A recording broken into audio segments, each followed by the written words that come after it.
Assalamualaikum warahmatullahi wabarakatuh. Perkenalkan, nama saya Welly Novianti. Saya mahasiswa dari Stikes Setza Saintika Padang, Program Studi Manajemen Informasi Kesehatan. Di sini saya akan membahas tentang sistem integumen. Apa sih sistem integumen itu? Sistem integumen adalah sistem organ yang sering membedakan, memisahkan, melindungi, dan menginformasikan hewan dan manusia terhadap lingkungan sekitarnya.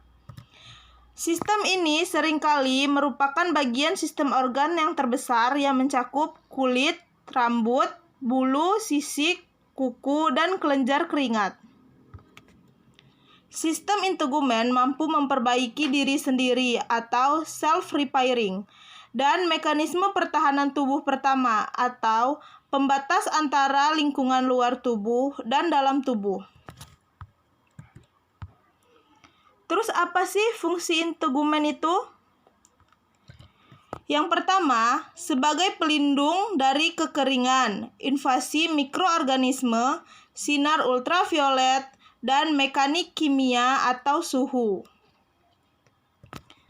Yang kedua, sebagai penerima sensasi berupa sentuhan, tekanan, nyeri, dan suhu. Yang ketiga, sebagai pengatur suhu, yaitu untuk menurunkan kehilangan panas saat suhu dingin dan meningkatkan kehilangan panas saat suhu panas. Yang keempat, sebagai fungsi metabolik, yaitu menyimpan energi melalui cadangan lemak atau sintesis vitamin D. Yang kelima, sebagai fungsi ekskresi, yaitu mengeluarkan keringat, minyak, dan garam. Lapisan kulit. Yang pertama ada epidermis. Epidermis adalah struktur kulit terluar pada tubuh manusia dan selalu mengalami regenerasi karena peluruhan sel-sel kulit mati setiap hari. Adapun fungsi kulit epidermis yang utama adalah 1. Membentuk sel-sel kulit baru. 2. Memberi warna pada kulit. 3. Melindungi lapisan kulit di bawahnya. Bisa dilihat, itulah letak epidermis. Epidermis terdiri dari 4 tipe sel, yaitu seperti di gambar. Yang pertama ada keratinosi. Epidermis disusun oleh 90% sel keratinosi.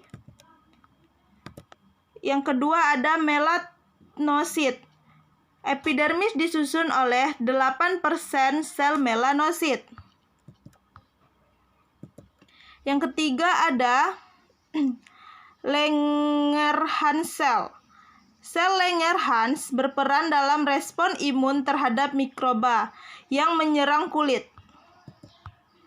Yang keempat ada Merkel cell. Sel Merkel dihubungkan dengan kemampuan yang mendeteksi sensasi.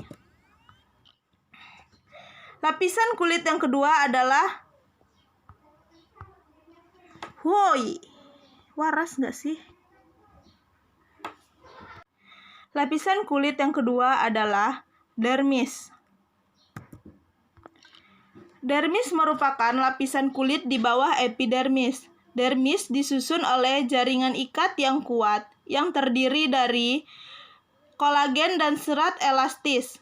Beberapa sel yang ada pada dermis adalah sel fibrosat, makrofag, dan beberapa sel lemak.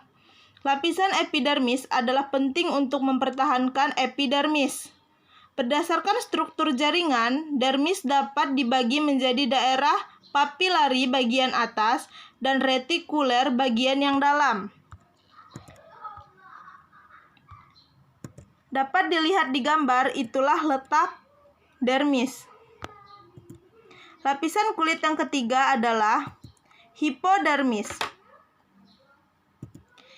Hipodermis adalah lapisan kulit paling terdalam yang juga sering disebut dengan lapisan subkutan atau subkutis. Lapisan subkutan mengandung lemak paling banyak untuk melindungi tubuh serta membantu tubuh untuk menyesuaikan diri dengan suhu luar. Seperti di gambar, itulah letak hipodermis. Struktur aksesori kulit. Yang pertama, ada rambut. Rambut dapat melindungi kulit kepala dari sinar matahari. Sementara alis mata dapat melindungi mata dari keringat dan benda asing, sebagaimana juga rambut pada lubang hidung dan telinga. Yang kedua, ada kelenjar keringat. Kelenjar keringat dibagi menjadi dua tipe, yaitu ekrin dan apokrin. Kelenjar ekrin adalah penghasil keringat yang paling umum pada manusia. Fungsi utama kelenjar ekrin adalah membantu mengatur suhu tubuh melalui evaporasi. Kelenjar apokrin ditemukan pada aksila, areola payudara, jenggot, dan lipat paha. Dibandingkan dengan ekrin, keringat apokrin lebih kental. Komposisinya mirip dengan keringat ekrin, tetapi ditambah dengan lemak dan protein.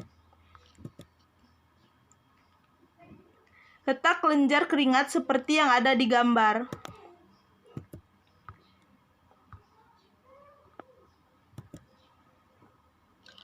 Yang ketiga, ada kelenjar minyak. Kelenjar minyak menghasilkan minyak yang disebut sebum. Sebum merupakan campuran trigliserida, kolesterol, protein, dan garam inorganik. Sebum yang berada pada permukaan rambut mencegah kekeringan dan kerapuhan. Sebum juga dapat mencegah evaporasi air dari kulit dan mencegah pertumbuhan beberapa jenis bakteri.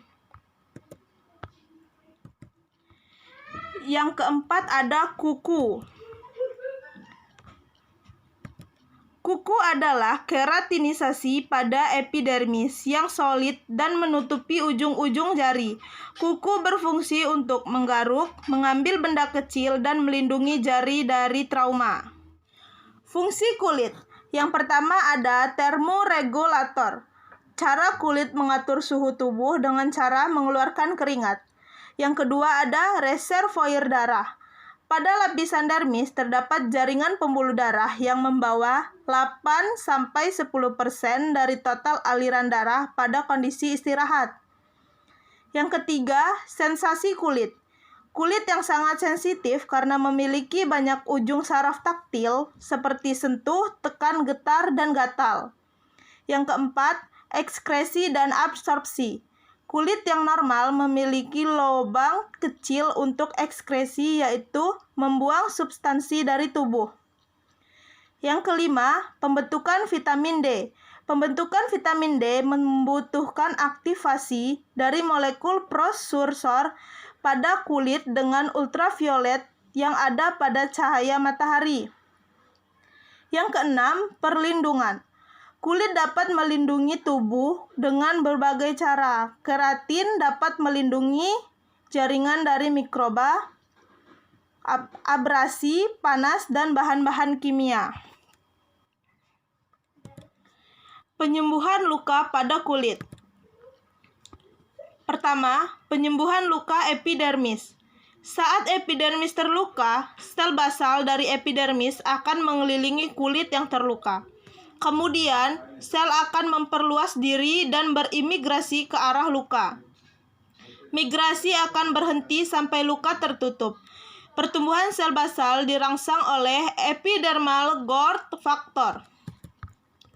Yang kedua, penyembuhan luka dalam. Luka dalam terjadi ketika injuri terjadi pada epidermis dan subkutan. Proses penyembuhan luka lebih kompleks. Terkadang penyembuhan luka dapat menghilangkan fungsi normal. Fase proses luka. Yang pertama ada fase inflamasi. Yang kedua ada fase imigrasi. Yang ketiga ada fase proliferasi. Yang keempat ada fase maturasi. Sekian penjelasan saya tentang sistem integumen. Jika ada kesalahan, saya mohon maaf. Saya akhiri. Wassalamualaikum warahmatullahi wabarakatuh.